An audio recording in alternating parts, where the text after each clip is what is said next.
சம்பவமாக ஒருத்த இறந்து யமதர்மராஜங்கிட்ட போயிருக்கிறான். அப்போ யமதர்மராஜா பார்த்தவனை கேட்டிருக்காரு, எப்படிப்பா இறந்த அப்படின்னு. அதுக்கு அவன் சொல்லியிருக்கிறான், ஐயா கடன் பிரச்சனை, மன டென்ஷன் ரொம்ப அதிகமாகி மருந்தை குடிச்சிட்டேங்க சாமி அப்படின்ட்டு இருக்கான்.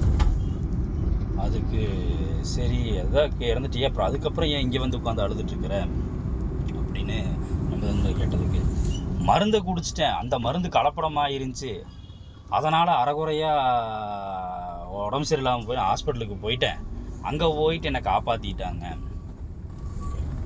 காப்பாற்றி அவங்க ஒரு மருந்து கொடுத்தாங்க, அந்த மருந்தில் இறந்தேன் அப்படின்ட்டு இருக்கிறேன்.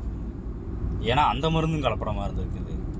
சாகர குடித்த மருந்து கலப்படமாகி என்னை காப்பாற்ற கொடுத்த மருந்து கலப்படமாகி எனக்கு கொண்டுருச்சுங்க ஐயா. இதுக்கு இடையில நான் ஒழுங்காக முதல்லையே செத்துருந்தேன்னா அந்த காப்பாற்றுறதுக்காக நான் செலவு கடன் என்ன குடும்பத்து மேலே விழுகாமல் இருந்திருக்கும் அப்படின்னு சொல்லி எழுதிருக்கிறான்.